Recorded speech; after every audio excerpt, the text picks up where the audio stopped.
Next we are going to see transformer. First question is what is transformer. ये एक ऐसा device होता है that change voltage of an AC supply without losing power. Power lose किए बिना वो voltage change कर देता है। पावर हमेशा कांस्टेंट रहता है। पावर जो होता है वो कांस्टेंट रहता है। तो हम पावर का फॉर्मूला क्या पढ़े, पावर इक्वल टू वी आई। मतलब इसमें क्या होगा, वो वोल्टेज को इंक्रीज करेगा तो करंट को डिक्रीज कर देगा अगर पावर को कांस्टेंट रखना है। तो ये दो प्रोसेस होता है, एक होता है स्टेप अप और एक होता है स्टेप डाउन। इसमें हम क्या करते हैं, वोल्टेज इंक्रीज करते हैं और इसमें हम क्या करते हैं, वोल्टेज डिक्रीज करते हैं। क्लियर है। ट्रांसफार्मर किस प्रिंसिपल पे वर्क करता है, तो ट्रांसफार्मर वर्क करता है प्रिंसिपल ऑफ म्यूचुअल इंडक्शन, जो कि अभी हम पहले पढ़ चुके थे कि दो कॉइल को प्रेजेंस में रख के कैसे मैग्नेटिक फील्ड एक में आता है तो डिफ्लेक्शन शो होता है। तो हम पढ़े थे म्यूचुअल इंडक्शन। तो ट्रांसफार्मर में अब देखते हैं तीन मेन पार्ट होता है। पहला क्या, आयरन कोर, जो कि सॉफ्ट आयरन का बना होता है, यही मैग्नेटिक फ्लक्स ट्रांसफर करता है बिटवीन कॉइल्स में। अब दो कॉइल होते हैं, एक होता है प्राइमरी कॉइल और एक होता है सेकेंडरी कॉइल। प्राइमरी कॉइल में एसी पावर सप्लाई सोर्स होता है और जब एसी पास होता है तो it produce a changing magnetic field. Magnetic field change होता है क्योंकि एसी में करंट का डायरेक्शन चेंज होता है। उस कारण से क्या होता है, जो सेकेंडरी कॉइल होता है जो प्राइमरी कॉइल के जस्ट पास में होता है उसमें मैग्नेटिक फील्ड इंड्यूस हो जाता है। और ये मैग्नेटिक फील्ड इंड्यूस क्या करता है, इंड्यूस वोल्टेज फिर कर देता है। देखते हैं, इस तरीके से कुछ फिगर होता है।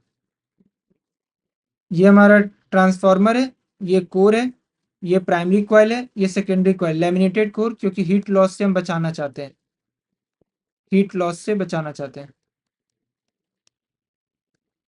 अब देखो होता क्या, प्राइमरी कॉइल, अब यहाँ पे करंट इंट्रोड्यूस होगा।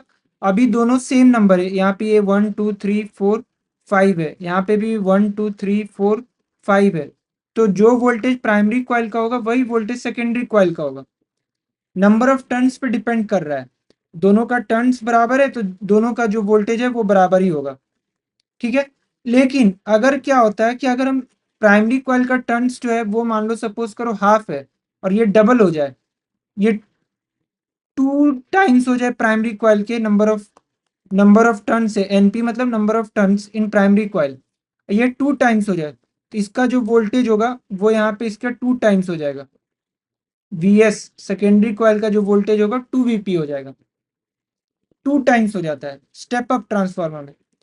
Second, step down transformer, primary coil में ज्यादा हो, प्राइमरी कॉइल में जो टर्न्स है वो एनपी और यहाँ पे ये हाफ एनपी टर्न्स हो, तो क्या होगा, ये अगर वीपी है इसका वोल्टेज तो इसका क्या हो जाएगा, वीएस इक्वल टू क्या हो जाएगा, हाफ वीपी, वोल्टेज ड्रॉप हो जाएगा।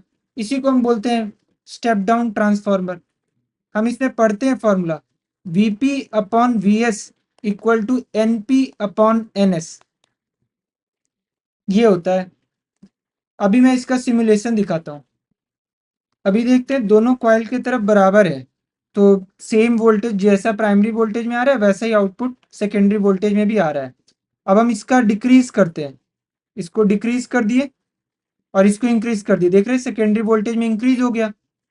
अगर इसको इंक्रीज कर दे और सेकेंडरी वोल्टेज को डिक्रीज कर दे तो वो डिक्रीज हो जाए सेकेंडरी सेकेंडरी करंट। यहाँ जो सेकेंडरी कॉइल है वो डिक्रीज किया तो सेकेंडरी वोल्टेज डिक्रीज हो गया। क्लियर है।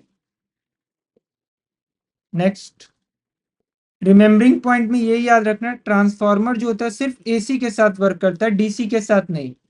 एनर्जी कंजर्वेशन होता है ट्रांसफार्मर में, पावर जो प्राइमरी में कॉइल में होगा वही पावर सेकेंडरी कॉइल में होगा, वो कभी चेंज नहीं होगा।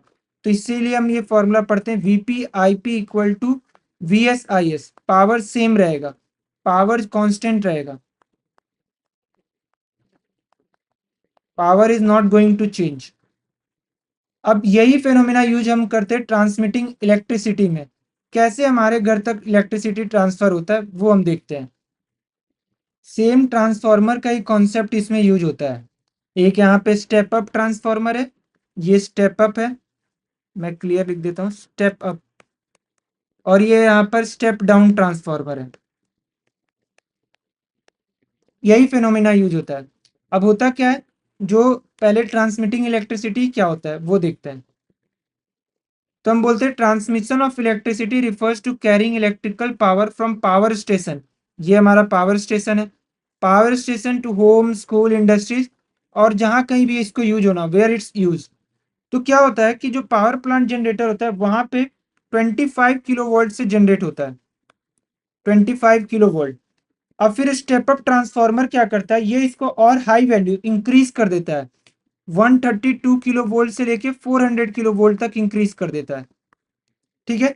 और ये क्यों करता है, ये इसलिए करता है कि प्रिवेंट कर सके हीट लॉस, हीट लॉस से प्रिवेंट कर सके। हम जान रहे पावर कांस्टेंट होता है तो वोल्टेज इंक्रीज करेंगे तो करंट डिक्रीज होगा, करंट डिक्रीज करके हम हीट लॉस बचाते हैं, क्योंकि हीट लॉस का क्या फॉर्मूला होता है, आई स्क्वायर आर, ये हीट लॉस का फॉर्मूला होता है। तो करंट डिक्रीज होगा तो हीट लॉस कम होगा, तो हमारा सप्लाई अच्छे से जाएगा, हम इफिशियंट वे में यूज कर पाएंगे। अब फिर क्या होता है, यहाँ से ये जाता है फिर स्टेप डाउन में आता है, हम इतना वोल्ट का यूज नहीं कर सकते डायरेक्ट अपने घर में, तो स्टेप डाउन करना पड़ता है, स्टेप डाउन करते हैं, फिर हम इसे क्या करते हैं, लोकल डिस्ट्रीब्यूशन के लिए 11 किलो वोल्ट, या नहीं तो अपने घर या कहीं और जगह के जाने के लिए 230 वोल्ट तक ले जाते हैं इसको।